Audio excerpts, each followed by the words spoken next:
CM Punk is back in professional wrestling. Bray Wyatt is teasing that he'll never leave professional wrestling, and a whole lot more is going on. This is your spoiler-free wrestling news rundown. I'm your host, Gentleman Ian, and of course we have to start with the biggest news story today. The biggest news story in a very long time in professional wrestling. CM Punk is back. After more than 7.5 years, he walked out to kick off the second ever edition of Rampage last night in Chicago's United Center. It was also revealed that Punk will face Darby Allin at All Out. He'll also be on Dynamite next Wednesday in Milwaukee. And according to comments made by Tony Khan at the post-event media scrum, Punk's deal with the company is neither short-term nor part-time, although we don't know how long the deal is for. While little is known regarding the length of Punk's contract with AEW, PW Insider is reporting that the contract will allow him to continue taking on acting roles and work commentary for MMA promotions. Additionally, it is being reported that TNT and Warner Media executives are thrilled that Punk is signed with AEW and are considering roles for him beyond professional wrestling and AEW. ESPN's Mark Raimondi transcribed many of Punk's comments in the post-event media scrum, and here are some of the highlights. Punk said, "I haven't been doing dedicated in-ring training. I've been working out in my basement to try and get in better shape, to be publicly in my underwear again. I think in the best way, it's like riding a bike. I want it to be authentic." Punk also said, regarding AEW, "It was just more about the spirit of the thing. Instead of feeling like a house, it felt like a home. It's the best way I can possibly describe it." Punk also spoke about Darby Allin during the post-event media scrum. He said, "I think if I was a kid and I saw Darby Allin, he would be my favorite wrestler. I'm obsessed with his dive. I don't want to take it. It looks painful." Well, he's going to have to try and avoid that then on September 5th at All Out. Punk also talked about what his goals are in AEW, and it appears as though his main focus is to help younger talent. He said, "Everything I do needs to be about giving back. This isn't about me trying to worry about my wins and losses or anything like that. It's about me having fun and working with the right people I can have fun with." He continued to say, "I don't think I ever hated professional wrestling. There needs to be a real distinction made about what I despised. It wasn't professional wrestling." And I think he made it very clear about what he despised during his promo last night on Rampage. Punk also spoke about some of the people he'd like to get in the ring with in AEW. He said, "I've never done anything with the Young Bucks. I've never stepped in the ring with Kenny Omega. And who knows who else is coming." He continued, "I get excited about the prospect of me working with Pillman, Hobbs, Ricky Starks, Jungle Boy, Darby Allin, Jon Moxley. Never worked with a Jon Moxley before." In terms of giving back to younger talent, Punk said, "Going forward, I think my legacy is to help out the young guys like the way Harley Race helped me, the way Terry Funk helped me, the way Eddie Guerrero helped me, Tracy Smothers," is another name he mentioned. Punk continued, "I think Tony Khan gets pole position regarding things I do. If he tells me he wants me to be in the G1, we'll talk about it. I'm here to be an AEW guy. I'm here to be a TNT guy, in front of the camera and behind the camera." Also during the post-event media scrum, Punk mentioned that Renee Paquette is the most responsible for bringing him back to pro wrestling. This is what he had to say. "Actually, this is all Renee Paquette's fault, honestly. She is the one who got me to come back to do the backstage thing, and it opened my eyes to like, okay, this is fun. She is a good person. I like working with good people. That's really all it was. Nobody had to prove anything to me, but I did a wait-and-see approach, and I waited, and I liked what I saw." In response to an article about this quote, Renee Paquette posted up this GIF that just says, "You're welcome." Former WWE and Universal Champion Bray Wyatt made some headlines last night as he sent out his first tweet in a couple of weeks. It's up on your screen now.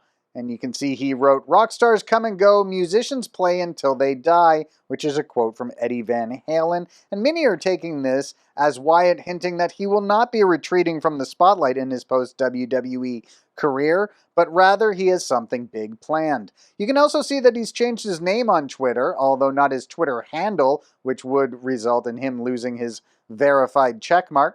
But his name has been changed to Wyndham, which is his shoot first name, his full name being Wyndham Rotunda. So what does Bray Wyatt have planned? His 90-day no-compete clause will be up at the end of October. And we have some unfortunate news for fans looking forward to SummerSlam tonight. One of the biggest matches on the card might not be happening. Sasha Banks was not in Phoenix for SmackDown on Friday, and according to a report from PW Insider, there is concern that the Banks vs. Belair match will not be taking place at SummerSlam. Now, it's not clear what is causing Banks' absence at this moment. Both Banks and Belair were absent from house shows last weekend, but then a report earlier in the week stated they'd been cleared for the pay-per-view. However, with Banks now absent from SmackDown, there are concerns that this match at SummerSlam will not be taking place. That's coming from a report from PW Insider. WWE is advertising that the first edition of WWE Raw after tonight's SummerSlam will feature Logan Paul as a guest on John Morrison's talking segment, Moist TV. So if you weren't aware that John Morrison has a talking segment on Raw titled Moist TV, now you do. And Logan Paul will be the guest on it this Monday. Charlotte Flair took part in a live recording of Renee Paquette's Oral Sessions podcast yesterday in the build-up to tonight's SummerSlam event. A couple of things that Charlotte said during the interview ended up making headlines. One moment that took place during the discussion that ended up creating a bit of a buzz was when Renee asked Charlotte if there was anyone from outside of WWE she'd be interested in facing in the ring. The live crowd in attendance, in response to this question, showered Renee and Charlotte with chants of DMD in reference to AEW Women's World Champion Dr. Britt Baker, DMD. Charlotte Flair didn't quite seem to know how to react to this, and Renee ended up saying, "The people have spoken, Britt Baker loud and proud out here." Also during the interview, Charlotte Flair talked about being backstage at Triple Mania last weekend, along with her father Ric Flair and Andrade El Idolo. Now, Charlotte Flair being at Triple Mania was a little bit controversial, as WWE had a house show in Charlotte, North Carolina that same night. Charlotte, North Carolina, of course, being the city that Charlotte Flair is named after, but Flair confirmed that she had asked for that date off from WWE live events 2.5 months ago, as she really wanted to see Andrade at Triple Mania, the biggest event of the year in Lucha Libre. Also during the discussion, Flair confirmed that it was her idea for her father Rick to accompany Andrade to the ring at that event. And the last thing to cover in this video is the matches scheduled for tonight's WWE SummerSlam event from Las Vegas. We have 10 matches scheduled for this show. Let's run them down. We've got Alexa Bliss and her magical dolls taking on Eva Marie, who will have Doudrop in her corner. We've also got the grudge match featuring the former members of 3MB, as Drew McIntyre will take on Jinder Mahal. For the United States Championship, Sheamus will defend the title against Damian Priest. We've got a grudge match featuring SmackDown superstars Edge and Seth Rollins.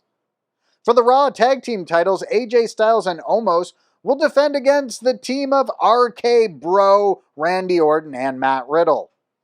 For the SmackDown Tag Team Championships, the Usos, Jimmy and Jay, will defend against the Mysterios, Dominic and Ray. For the Raw Women's Championship, we'll have a triple threat match, as Nikki, almost a superhero, will defend against Charlotte Flair and Rhea Ripley. For the WWE Championship, Bobby Lashley will defend against Bill Goldberg.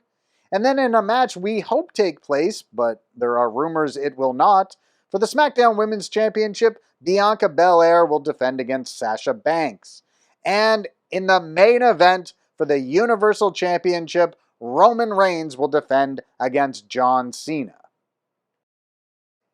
And with that, you are completely up to date on everything that's making headlines in the world of professional wrestling, minus anything that could potentially spoil future shows for you.